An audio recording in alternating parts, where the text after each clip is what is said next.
At the first debate, she said that only a woman can get this job done. That's what she said.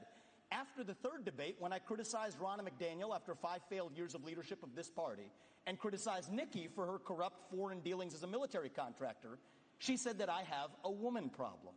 Nikki, I don't have a woman problem. You have a corruption problem. And I think that that's what people need to know. Nikki is corrupt. This is a woman who will send your kids to die so she can buy a bigger house. This is the problem. Using identity politics more effectively than Kamala Harris is a form of intellectual fraud. And it actually needs to end. There's our donor puppet masters wielding their puppet right up here tonight. This is how this game is played. The puppet masters put up their puppet, and I reject the use of identity politics in this party. It has been a cancer coming from the left, and I'm sick and tired of the double standards the people of this country are too. Having 2 X chromosomes does not immunize you from criticism. Thank you, sir. Thank you. Governor It's right there. They're playing her like the puppet master. Hold on. Let me just say something here. You know, his reasonable peace deal in Ukraine, he made it clear. Give them all the land they've already stolen. Promise Putin you'll never put Ukraine in Russia, and then trust Putin not to have a relationship with China. Let me tell you something. That's no That's reasonable. not my deal. That's not my deal. Yes, it's exactly what you said. You do this at every debate. I'll tell you exactly what it is. Don't interrupt me. I didn't interrupt you. Okay? You say this. You do this. You do this at every debate. You go out on the stump and you say something. All of us see it on video. We confront you out on the debate stage. You say you didn't say it, and then you back away. And I want to say what I said, Chris. I'm not done yet. Well, this is now look. This is nonsense. This man is spewing. This man is spewing nonsense. Let me tell you something. This is the fourth debate that you would be voted in the first 20 minutes as the most obnoxious blowhard in America. So shut up for a little while. I'm going to respond to that. We're going to let you respond to that. We're going to let you respond to that. I'll take that. I want to say something else. We're now 25 minutes into this debate, and he has insulted Nikki Haley's basic intelligence, not her positions, her basic intelligence. She doesn't know regions. She wouldn't be able to find something on a map that his 3-year-old could find. Look, if you want to disagree on issues, that's fine. And Nikki and I disagree on some issues. But I'll tell you this. I've known her for 12 years, which is longer than he's even started to vote in a Republican primary.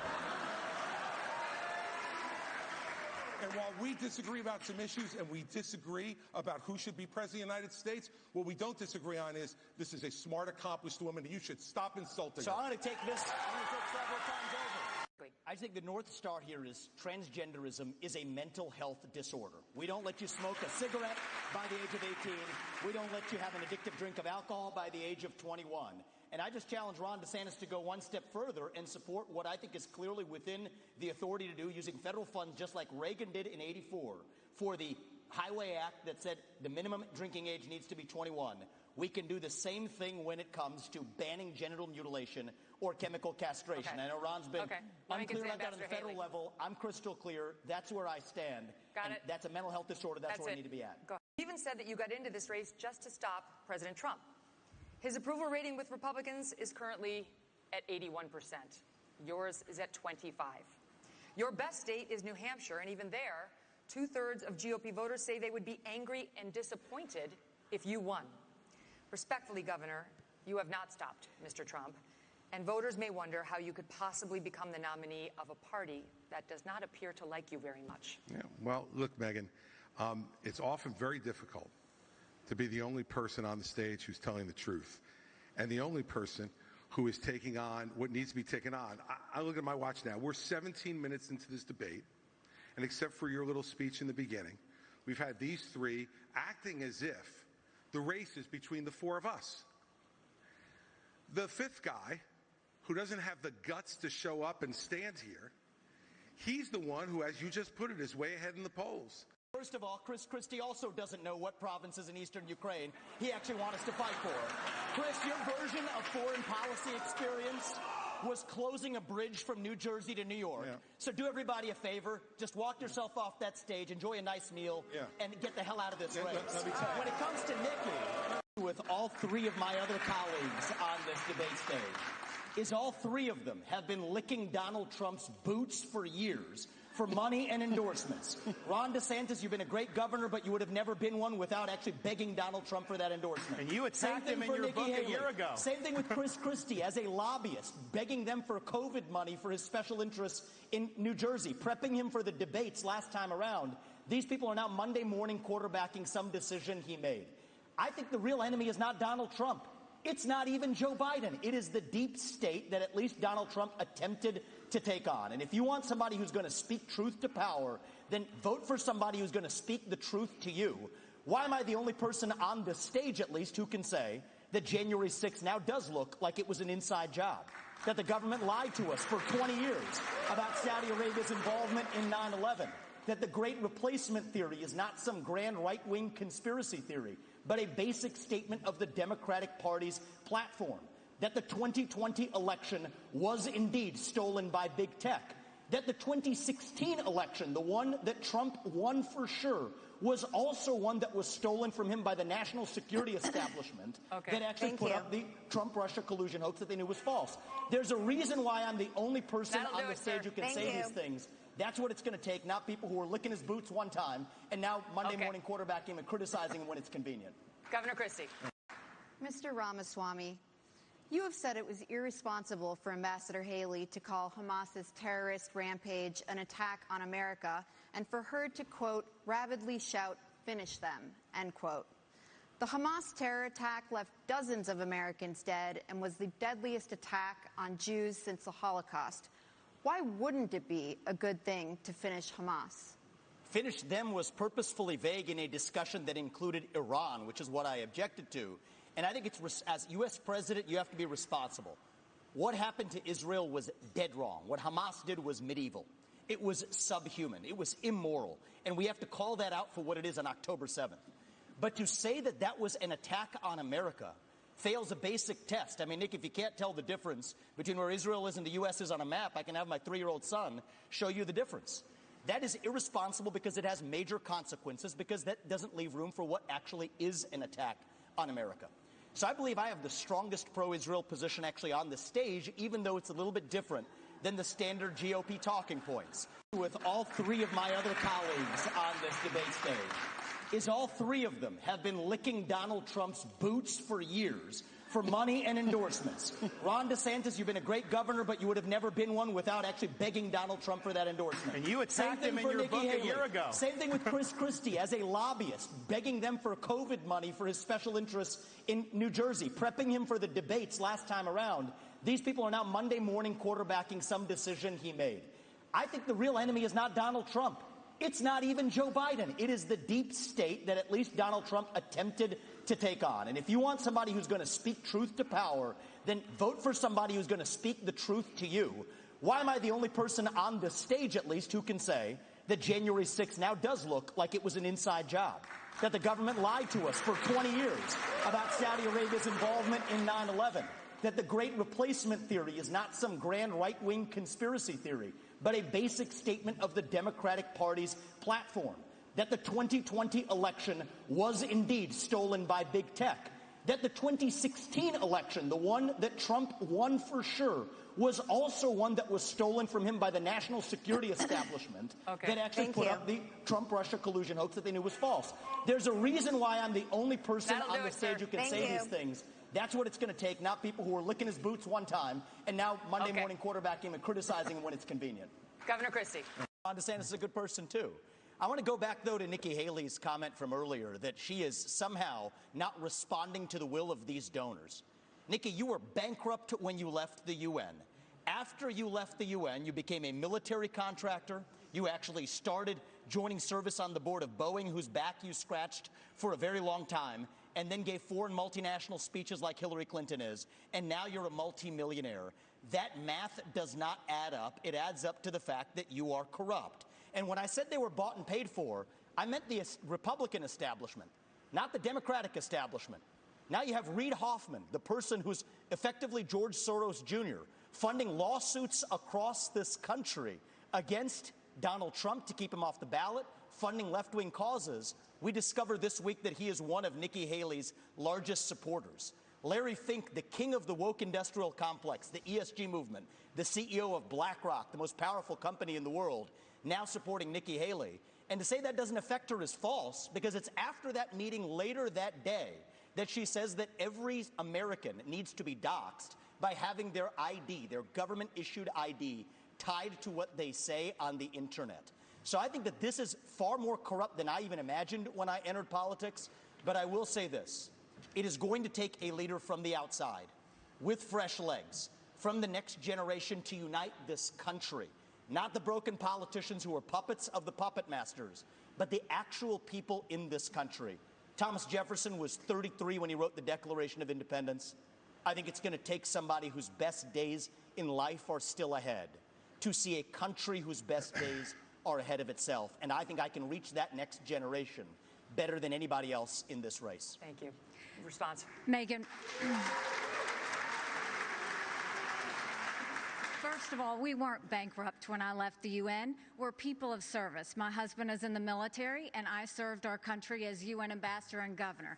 It may be bankrupt to him, but it certainly wasn't bankrupt to us. Secondly, I did serve on the board of Boeing. I did a lot of work with Boeing when I was governor. They were a great partner to me. I served for 10 months.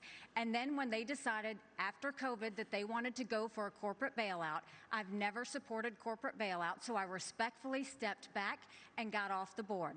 I love Boeing. They build good commercial airplanes. They build airplanes for our Air Force. I am proud of them. They employ a lot of people in South Carolina. But that's why I left the Boeing board. There's nothing to what he's saying. And in terms of these donors that are supporting me, they're just jealous. They wish that they were supporting them. But I'm not going to sit there and deny Let me get the governor in, and I'll go to Governor DeSantis. And Vivek, he wrote a book talking about ESG and these woke corporations and BlackRock. The idea that I want to do that in Florida, they were managing our part of our pension, and then when they did the ESG, I took $2 billion away from BlackRock. We took action. This ESG, they call it environment, social governance, and again, Nikki is meeting with all these people. They want to use economic power to impose a left-wing agenda on this country. They want basically to change society without having to go through the constitutional process. We've kneecapped it in the state of Florida. The next president of the United States needs to be able to go to that office on day one and end ESG. And the fact of the matter is, we know from her history, Nikki will cave to those big donors when it counts. And that is not acceptable. I did write that book, Ron, and the irony is Nikki Haley was heaping praise on me when I wrote that book, but now I worry. I was warning about the woke industrial complex in this country as a warning. Apparently, she read it as a how-to manual, just like she reads George Orwell's books as well. And so I think that that's actually far more dangerous than, this is really important for people to understand. We're marching towards fascism under Biden. Jack Smith has subpoenaed every last retweet that someone has issued from Donald Trump in the year 2020. The only person more fascist than the Biden regime now is Nikki Haley, who thinks the government should identify every one of those individuals with an ID. That is not freedom, that is fascism, and she should come nowhere near the levers of power, let alone the White House. I've got to get to Governor Christie. I haven't forgotten about you, No, but can I just say, can you speak to, I really appreciate it. How you doing, sir? Good to see you. Can you please speak to the requirement that you said that every anonymous internet user needs to out themselves? They're both hitting you on it. I would be happy to, and I love all the attention, fellas. Thank you for that. I'll say this. What I said was that social media companies need to show us their algorithms. I also said there are millions of bots on social media right now. They're foreign, they're Chinese, they're Iranian. I will always fight for freedom of speech for Americans. We do not need freedom of speech for Russians and Iranians and Hamas. We need social media companies to go and fight back on all of these bots that are happening. That's what I said. As a mom, do I think that social media would be more civil if we went and had people's names next to that? Yes, I do think that, because I think we've got too much cyberbullying. I think we've got child pornography and all of those things. But having said that, I never said government should go and require anyone's name. That's false. She said, I want your name. She as President of the United States, her first day in office, she said, one of the first things I'm going to do, I said we were going to get the millions of bots. She wants government ID to dox every American. That's what she said. You can roll the tape. She said, I want your name. And that was going to be one of the first things she did in office. And then she got real serious blowback, and understandably so, because it'd be a massive expansion of government. We have anonymous speech. The Federalist Papers were written with anonymous writers. Jay, Madison, and Hamilton, they went under Publius. It's something that's important, and especially given how conservatives have been attacked and they've lost jobs and they've been canceled. You know the regime would use that to weaponize that against our own people. Okay, It was a bad I idea, have to say, and she should own up to it. Come on, now, what are you doing here? 15 seconds, and then there is the governor, former governor of New Jersey. This cracks me up because Ron is so it. hypocritical, because he actually went and tried to push a law that would stop anonymous people from talking to the press, and went so far to say bloggers should have to register with the state if they're going to write about elected officials. It was in the check your newspaper. It was absolutely there. Some legislators. I have never said government should no more. trample on your constitutional You can come back to it rights. later. This is more dangerous than the Democrats. You're lying. This section's over. Okay. Governor Christie. I will go in and wreak havoc on this bureaucracy. You will see people fired, and we are going to bring a reckoning for how this government handled COVID-19. Here's what irritates me. Now, Chris, you had your chance to wax eloquent on Donald Trump. You've been doing it all this whole race. Why doesn't he just answer the question? The question was very direct. Is he fit to be president or isn't he? The rest of the speech is interesting, but completely non-responsive. And if we were in a courtroom, they'd strike the answer and say, Governor DeSantis. No, they wouldn't. They would say that you're a smart they would man. argue that No, they would. No, they wouldn't. They would Chris. strike the answer no, they wouldn't. because you're not answering it. You Is just he don't fit? like. You is have he your. fit? You have no. your thing. Is he fit you or have isn't your he? thing. No, I don't have my thing. We don't. He's the thing. Is we he do fit not or want isn't to he? do You're talking about him being 80 years old. It doesn't mean Ron, that somebody is he couldn't fit? get elected. That's Ron, up to the people. Governor DeSantis, let Ron, is he fit or isn't he? Somebody who's Governor in. DeSantis, let him finish. Ron, Okay. is he I think we have an opportunity to do somebody who is in the prime of their life. Yes. We don't have to No worry talking about all this stuff with Stop. confidence. We can get it done, and we'll do it. I'm going to come to you. I've preached this to the left, but it's even worse when Republicans try to play the same game. We're talking about that trans issue. And Nikki Haley's campaign launch video sounded like a woke Dylan Mulvaney Bud Light ad talking about how she would kick in heels. At the first debate, she said that only a woman can get this job done. That's what she said. After the third debate, when I criticized Ronna McDaniel after 5 failed years of leadership of this party and criticized Nikki for her corrupt foreign dealings as a military contractor, she said that I have a woman problem. Nikki, I don't have a woman problem. You have a corruption problem. And I think that that's what people need to know. Nikki is corrupt. This is a woman who will send your kids to die so she can buy a bigger house. This is the problem. Using identity politics more effectively than Kamala Harris is a form of intellectual fraud. And it actually needs to end. There's our donor puppet masters wielding their puppet right up here tonight. This is how this game is played. The puppet masters put up their puppet, and I reject the use of identity politics in this party. It has been a cancer coming from the left, and I'm sick and tired of the double standards. The people of this country are too. Having 2 X chromosomes does not immunize you from criticism. Thank you, sir. Thank you. Governor Haley. Foreign policy experience is not the same as foreign policy wisdom. I want everybody at home to note that I was the first person to say we need a reasonable peace deal in Ukraine. Now a lot of the neocons are quietly coming along to that position, with the exceptions of Nikki Haley and Joe Biden, who still support this, what I believe is pointless war in Ukraine. And I think those with foreign policy experience, one thing that Joe Biden and Nikki Haley have in common is that neither of them could even state for you 3 provinces in eastern Ukraine that they want to send our troops to actually fight for. Look at that. This is what I want people to understand. These people have, I mean, she has no idea what the hell the names of those provinces are, but she wants to send our sons and daughters and our troops and our military equipment to go fight it. So reject this myth that they've been selling you, that somebody had a cup of coffee stint at the UN and then makes $8 million after, has real foreign policy experience. It takes an outsider to see this through. Look at the blank expression. She doesn't know the names of the provinces that she wants to actually fight for. And there's her puppet masters right there, the donors right there that are playing her like the puppet masters. Hold on. Here's my follow-up question. You talk about parental rights. Let's talk about them.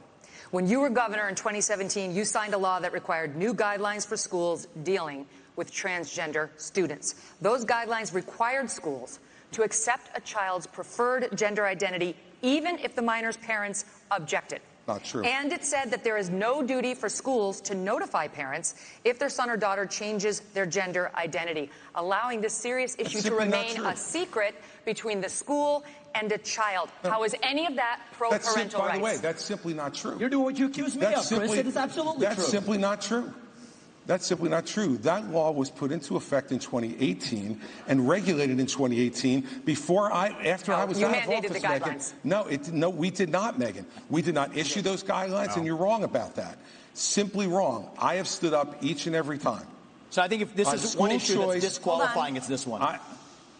I stood up every single time for parents to be able to make the decisions for their minor children. But parents... Every single time, parents should make those decisions. And by the way, you know what? Every once in a while, parents are going to make decisions that we disagree with. But the minute you start to take those rights away from parents, you don't know that slippery slope, what rights are going to be taken away next, and what's going to be focused on. As a parent, you do not have the right to abuse your kids. This is cutting off their genitals. This is mutilating these minors. These are irreversible procedures, and this is something that other countries in Europe, like Sweden, once they started doing it, they saw it did incalculable damage. They've shut it down. Some issues. But I'll tell you this, I've known her for 12 years, which is longer than he's even started to vote in a Republican primary. And while we disagree about some issues and we disagree about who should be president of the United States, what we don't disagree on is this is a smart, accomplished woman, and you should stop insulting her. So I'm going to take this, several times over.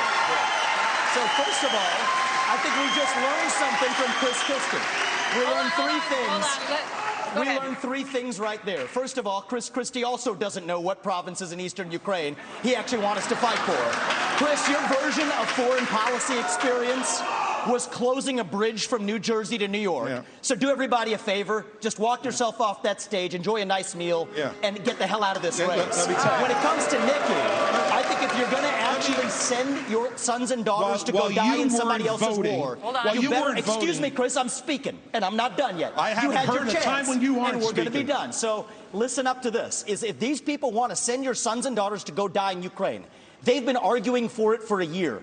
$200 billion of our taxpayer money sent over. Neither of them could even name for you the provinces that they actually want to protect. And this is the people who have been touting their so-called foreign policy experience. It is intellectual fraud. These people are lying to you, the same people who told you about weapons and mass destruction in Iraq. To justify that invasion, didn't know the first thing about it, yet they sent thousands of our sons and daughters to go die. The same people who told you the same in Afghanistan, where the Taliban is still in charge 20 years later. $7 trillion of our national debt due to these toxic neocons. You can put lipstick on a Dick Cheney, it is still a fascist neocon. Thank you, Mr. got to see that today. Thank you, Mr. It's Dick Cheney all over again in this party. Thank you, Mr. Ramaswamy. 15 seconds.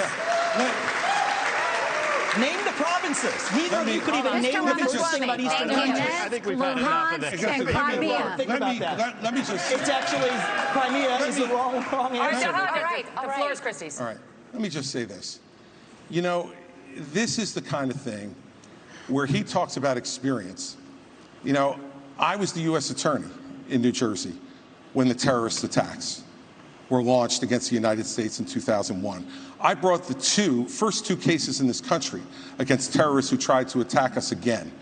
And I know about the threat of terrorism and bullying in this country and around the world. And at that time, he was learning about the provinces in Ukraine, sitting with his smart-ass mouth at Harvard. That's what was going on. And so the fact of the matter is, and back then he was a Democrat. So you know the fact is that all he knows how to do. Well, you're busy hugging Barack Obama. Thank you. All he knows how to do is insult good people who have committed their lives to public service, and not say anything that moves the ball down the field for the United States. All right. Thank you.